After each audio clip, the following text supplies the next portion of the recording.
ચાલો તો અત્યારે ફઈના ઘરે આવી ગયા છીએ અને મોટું લેસનું મશીન છે ને આ ટ્રાય કરી આપણી આવી રીતના હું કરી નાખું આમ કરી અને આમ કરું.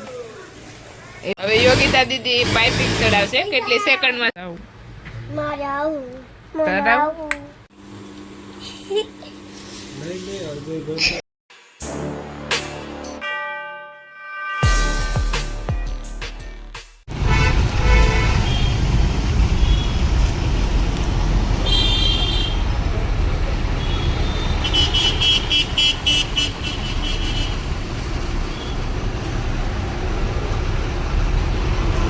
કૃષ્ણ જય માં મોગલ હર મહાદેવ. કેમ છો બધા? મજામાં જશો. અને અત્યારમાં આપણું મોર્નિંગ તમે મને બીજી જગ્યાએ જોવા મળશું, તમને હું મળીશ. અને બસ અત્યારમાં આપણે ક્યાં આવેલા છે તમે આખો બ્લોગ જોશો એટલે તમને ખબર પડી જ જશે કે હું આજે ક્યાં આવેલી છું અને થોડાક દિવસ તમને ક્યાંનું વાતાવરણ જોવા મળશે.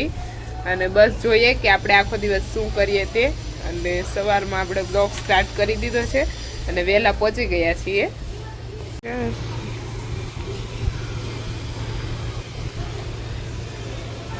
સવારનું કામ બધું થઈ ગયું અને ફ્રી થઈ ગયા છીએ. અને આપણે 5 થી 6 વર્ષ પછી ટ્રાય કરીએ કે સાડી આપણીથી બને કે નહીં બને. મેં ત્યારે શીખેલી હતી થોડીક અને ત્યારે મને થોડુંક ઓછું ફાવતું અહીંયા મશીન ઉપર. અને આજે હું ટ્રાય કરી કે આવડે કે નહીં. ચાલો તમને હું આગળ બતાવું કેટલી મિનિટમાં એક સાડી બનાવું.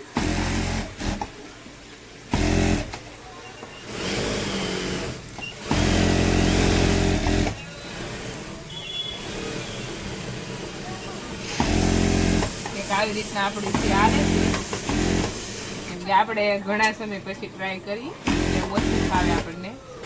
અને જો 2 દિવસ ખાલી ઓલું કર્યું હોય ને સરખા મશીને બેઠે એટલે તો ફૂલ ફાવી જાય વિશ્વાસ છે.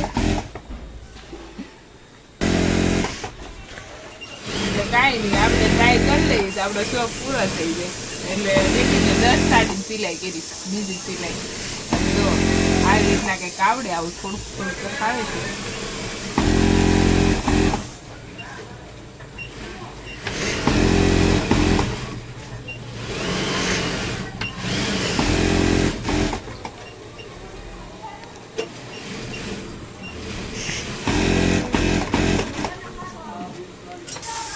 ખૂણાવાળાનો બેસ્ટ કારીગર શું તો જોવું છે કે કઈ રીતના ખૂણા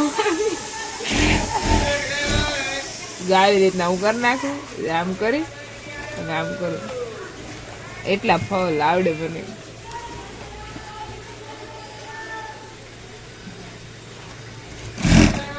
થઈ ગયો ને શીતલ રેડી?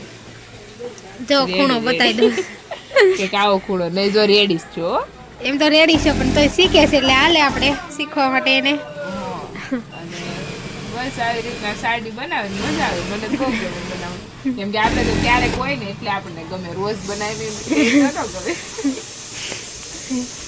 શીતલ દીદી પેલી સાડી લીધી હવે એની સ્પીડ જોવાની છે કેટલી સ્પીડ. આમ જો કેમ આવું તો આપણને ન ફાવે એટલું બધું. હા શીતલ દીદી ની મોજ. હા શીખવશો ને એટલે તમને વાર લાગે. શીતલ થી ફટાફટ થાય છે. જો એના ખૂણા જો કેટલા પરફેક્ટ વળે અને મારા ખૂણા તમે જોયા અમને નો ફાવે. શીતલ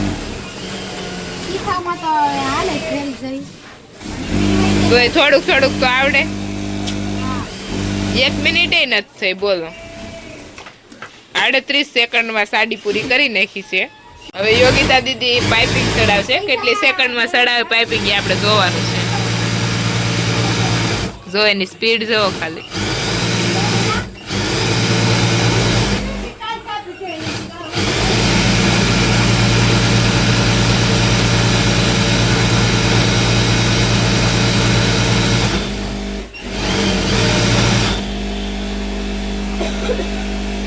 ચાલો તો અત્યારે ફઈના ઘરે આવી ગયા છીએ અને મોટું લેસનું મશીન છે ને આ ટ્રાય કરી આપણીથી બને કે નહીં. એટલે હું અત્યારે બેસી ગઈ છું અહીંયા મશીન ઉપર અને હવે લેસ બનાવવાનું સ્ટાર્ટ કરવાનું છે.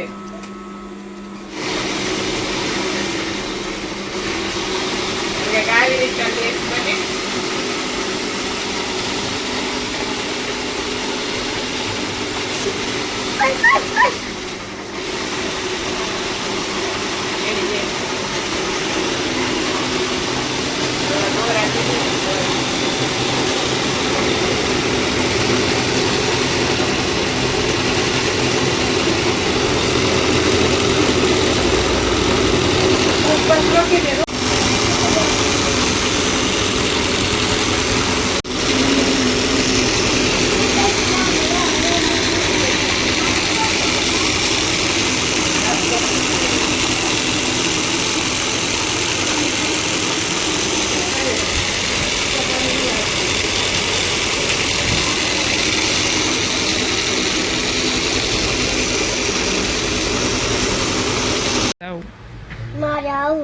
તને નથી લઈ જવાની. તને તને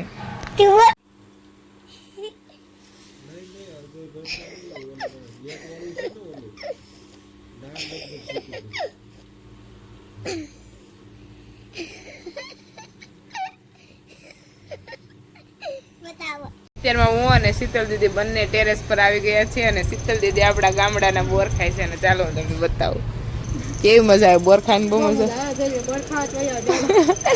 બોર ખાવાય તો શીતલ દીદી પાસે વહી આવજો. શીતલ દીદી બધાને બોર આપશે અને બંને અત્યારમાં ટેરેસ પર આવી ગયા છીએ.